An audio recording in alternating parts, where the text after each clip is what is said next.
Hello my dear lovely students, welcome back to my channel Shubham lecture. तो कैसे हो आप लोग और कैसी चल रही है आपके 2025 बोर्ड एग्जाम की तैयारी।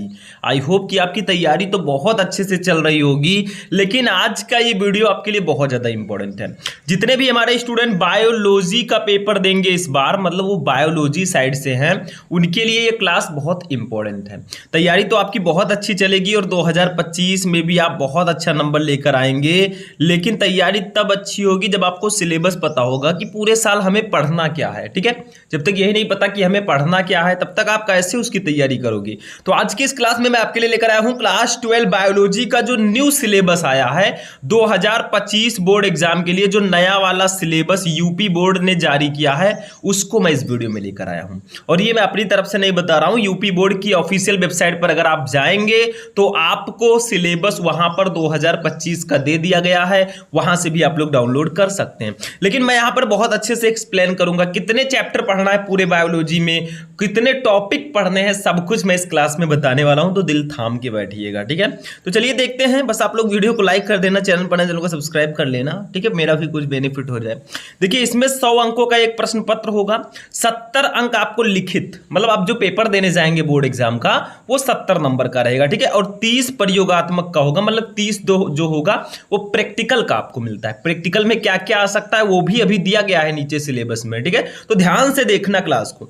देखो यहाँ पे सबसे पहले समय आपके पास 3 घंटे 15 मिनट रहेंगे। 3 घंटा लिखा है, 15 मिनट आपको प्रश्न पत्र पढ़ने के लिए दिया जाता है। अंक 70, मतलब 70 नंबर का आपका पेपर होगा।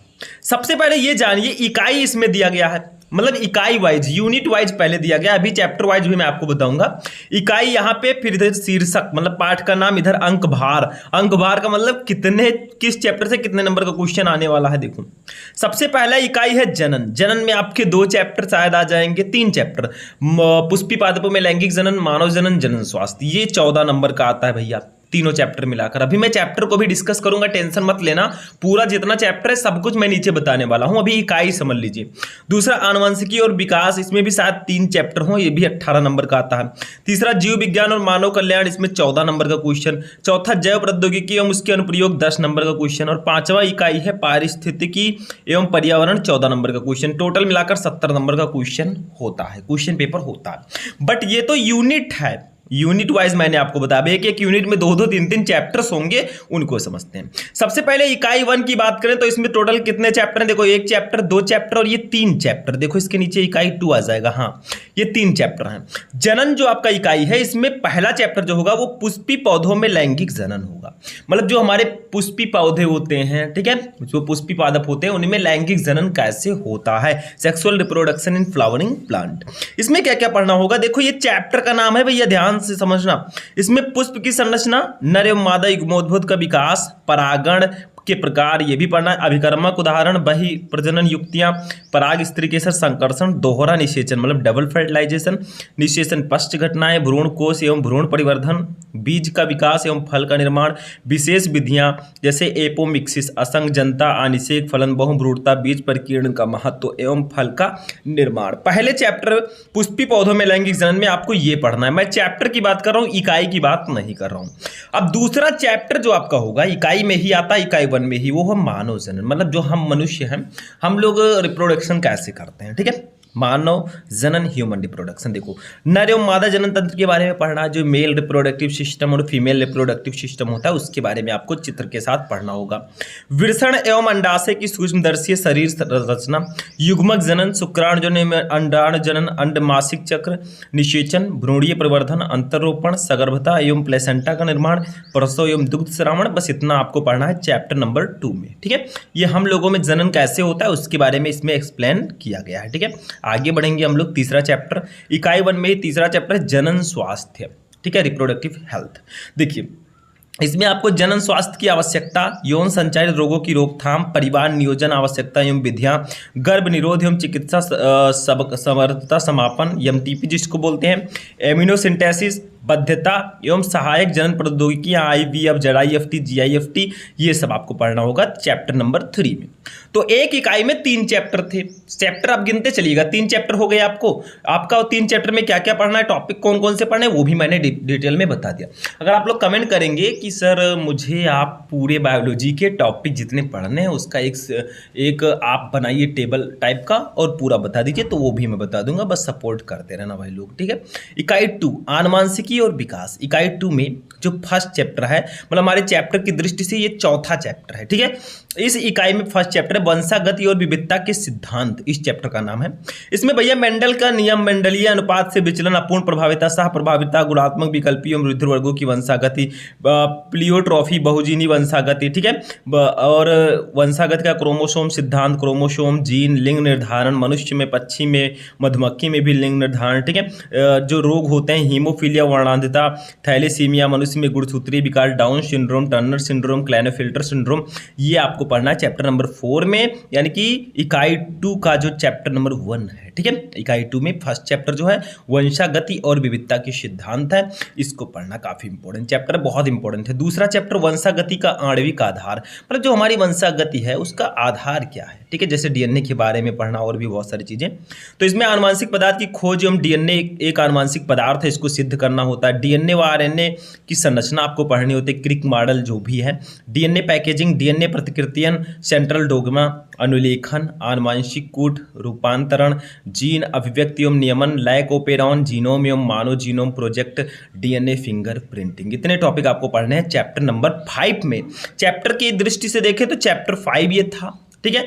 आप टोटल अगर चैप्टर देखेंगे इकाई 2 है, अब इसी में तीसरा चैप्टर आता है, चैप्टर नंबर 6 हमारा जो कि है विकास, जैव विकास चैप्टर। जैसे जीवन की उत्पत्ति कैसे हुई, जैव विकास एवं जैव विकास के प्रमाण, पुराजीवी तुलनात्मक शरीर रचना, भ्रौणिकी एवं आणविक प्रमाण, डार्विन का योगदान, विकास की क्रियाविधि, जैसे ये सब आपको पढ़ना होता है। हार्डी वेनबर्ग सिद्धांत, अनुकूलीकरण, मानव का विकास, ठीक है। तो ये टॉपिक तो आपको सामने दिख ही रहेगा। अगर मान लीजिए मैं नहीं पढ़ रहा हूँ टॉपिक को, तो आप लोग यहाँ से देखकर नोट कर सकते हैं, ठीक है। काम है आपका नोट करना, अच्छे से समझना, या आप यूपी बोर्ड की ऑफिशियल वेबसाइट पे जाएंगे तो आपको ये सिलेबस पूरा मिल जाएगा, डाउनलोड करके रख लो भाई, ठीक है। इकाई 3 पे चलते हैं हम लोग, जीव विज्ञान और मानव कल्याण। चैप्टर नंबर 7 की बात करें तो मानव स्वास्थ्य और रोग आता है, मतलब जो हम ह्यूमन हैं, हम जो मनुष्य हैं, हमारे अंदर हमारा स्वास्थ्य कैसा है और रोग के बारे में हमें पढ़ना होता है। जैसे इसमें देखो रोग जनक क्या होते हैं, जो रोग को फैलाते हैं।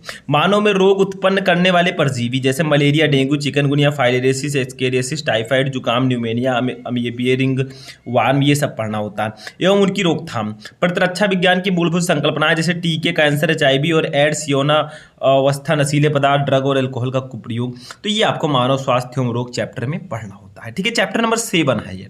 चैप्टर नंबर 8 की बात करें तो मानव कल्याण में सूक्ष्म जीव हैं, मतलब कुछ ऐसे सूक्ष्म जीव भी हैं जो हमारे लिए लाभदायक हैं। जैसे सूक्ष्म जीव हमारे अंदर बैक्टीरिया, वायरस जो होते हैं वो भैया रोग फैलाते हैं, तो हमारे लिए वो हार्मफुल हैं। लेकिन मानव कल्याण में सूक्ष्म जीव, कुछ ऐसे सूक्ष्म जीव भी हैं जो हमारे लिए क्या है, लाभदायक है। जैसे घरेलू खाद्य उत्पादों में औद्योगिक उत्पादन, वाहित मल उपचार, ऊर्जा उत्पादन, जैव नियंत्रक कारक के रूप में एवं जैव उर्वरक के रूप में। जैसे आप लोग दही खाते हैं, दही में भी पाया जाता है बैक्टीरिया, तो वो सब बैक्टीरिया हमारे लिए बहुत यूजफुल होता है, ठीक है, वो हमें नुकसान नहीं पहुंचाता है। तो ये समझ में आ गया। कितने चैप्टर हो गए, शायद 3, 3, 6, 2, 8 चैप्टर शायद हो गए हैं। ऐसे चैप्टर आप लोग इसको चैप्टर मान के चलिएगा जो इकाई 4 के नीचे है। जैसे इकाई 4 जैव प्रौद्योगिकी और उसके अनुप्रयोग हैं, तो इसमें हम लोग देखें अगर, तो फर्स्ट है जैव प्रौद्योगिकी सिद्धांत व प्रक्रम। इसमें आपको आनुवांशिक इंजीनियरिंग, पुनर्योगज, डीएनए तकनीक, इन सब के बारे में पढ़ना होगा, कुछ खास नहीं पढ़ना होता। तो ये आपका हो गया चैप्टर नंबर 9, ठीक है। चैप्टर 10 है जैव प्रौद्योगिकी एवं उसके अनुप्रयोग। इसमें क्या क्या पढ़ना है, देखो ध्यान से समझना। जैव प्रौद्योगिकी का स्वास्थ्य एवं कृषि में उपयोग, मानव इंसुलिन और वैक्सीन उत्पादन, जीन चिकित्सा, आनुवांशिक रूपांतरित जीव, बीटी, कपास, फसलें, ट्रांसजीनिक जीव, जैव सुरक्षा समस्याएं, बायोपायरेसी एवं पेटेंट, ठीक है। ये आपको इसमें पढ़ना होता है, ठीक। तो शायद कितने चैप्टर हमारे हो चुके हैं, हम लोग ऊपर से अगर गिनते हुए आएंगे तो 3, 3, 6 चैप्टर उधर, 2, 8 चैप्टर और 2, 10 चैप्टर हो गए हैं। इकाई 5 पे चलते हैं, 11 नंबर चैप्टर पे। देखिए पारिस्थितिकी एवं पर्यावरण, देखिए इसमें जीव और समष्टियां हमारा 11 नंबर चैप्टर है। चैप्टर अगर नंबरिंग में कहीं प्रॉब्लम होगा तो आप लोग बुक में देख लीजिएगा, ठीक है, नए वाले। देखिए इसमें समष्टि, समुदाय, पारस्परिक क्रियाएं, सहोपकारिता, स्पर्धा, परभक्षण, परजीविता, समष्टि, गुण वृद्धि, जन्म दर एवं मृत्यु दर, आयु वितरण, ये सब के बारे में पढ़ना होता है चैप्टर नंबर 11 में। ठीक है, 12 में चलते हैं पारितंत्र में। इसमें संरचना, घटक, उत्पादकता एवं अपघटन, ऊर्जा प्रवाह, पारिस्थितिक पिरामिड, जीव संख्या, भार एवं ऊर्जा की पिरामिड, इसको पढ़ना है। 13 नंबर चैप्टर, लास्ट चैप्टर, जैव विविधता एवं संरक्षण। इसमें जैव विविधता की संकल्पना, जैव विविधता के प्रतिरूप, जैव विविधता का महत्व, क्षति एवं जैव विविधता का संरक्षण, हॉट स्पॉट, संकटग्रस्त जीव, विलुप्त, red data book, biosphere reserve, राष्ट्रीय उद्यान, सेंचुरीज। ठीक है, इन सब के बारे में इसमें पढ़ना होगा। तो टोटल हमने देखा 13 चैप्टर है भैया। चैप्टर आप लोग ध्यान से समझिए, मैं एक बार फिर से रिवाइज करना चाहूंगा आपके सामने। चैप्टर नंबर 1 है पुष्पी पादपों में लैंगिक जनन, चैप्टर 2 है मानव जनन, चैप्टर 3 है जनन स्वास्थ्य। ठीक है, चैप्टर नंबर 4 है वंशागति और विविधता के सिद्धांत, चैप्टर 5 है वंशागति का आणविक आधार, चैप्टर नंबर 6 है विकास, चैप्टर नंबर 7 है मानव स्वास्थ्य एवं रोग, चैप्टर नंबर 8 है मानव कल्याण में सूक्ष्म जीव। ठीक है, चैप्टर नंबर 9 है हमारा जैव प्रौद्योगिकी सिद्धांत व पराक्रम, चैप्टर 10 है जैव प्रौद्योगिकी एवं उसके अनुप्रयोग, चैप्टर नंबर 11 है हमारा जीव और समष्टियां, 12 है पारितंत्र, 13 है जैव विविधता एवं संरक्षण। ठीक है, अब 72 नंबर का तो पेपर हमने जान लिया कहाँ से क्या क्या आएगा, लेकिन 30 नंबर का जो प्रैक्टिकल होता है उसको भी थोड़ा समझ लेते हैं, प्रोजेक्ट वाला काम, प्रयोगात्मक। इसमें समय 3 घंटे आपको ये सब आपको पढ़ना होगा। ठीक है, ये आप देख सकते हैं क्या क्या है, या ये सब आपको दिया जा सकता है, इसमें से कोई भी दिया जा सकता है आपको प्रैक्टिकल में एज ए प्रैक्टिकली। ठीक है, तो ये ध्यान में रखना है आपको। जैसे ये सब जो दिए गए हैं अध्ययन करना होगा इनके बारे में प्रैक्टिकल में, उससे आपके क्लास टीचर बताएंगे। ये देखिए ये सारी चीज़ें प्रैक्टिकल वाइज आपको दी गई हैं क्या क्या करना है। ठीक है, तो प्रैक्टिकल भी हो गया, पेपर भी हो गया और हमारा वीडियो यहाँ पे फिनिश भी हो गया। ठीक है, हमने आपको 12th बायोलॉजी का सिलेबस बता दिया। देखिए प्रैक्टिकल तो आपको आपके क्लास टीचर बताएंगे ही आपको क्या लिखना है प्रैक्टिकल में। ठीक है, उसी के बारे में तैयार कर लेना, जो आएगा वाइवा लेने बस उसको बोल देना, थोड़ा आंसर सही से दे देना, आपको नंबर मिल जाएगा। मेन आपका 70 नंबर का था, जो कि मैंने पूरा सिलेबस बता दिया, पढ़ना आपको पूरे साल यही है भैया। ठीक है, तो कैसा लगा आपको वीडियो? अगर आपने हिंदी, इंग्लिश, फिजिक्स, केमिस्ट्री वाला सिलेबस नहीं देखा, जाकर सर्च करके देख लो, 12th Hindi new syllabus Shubham lecturer class आ जाएगा। ठीक है, तो जाकर वहाँ से देख सकते हैं।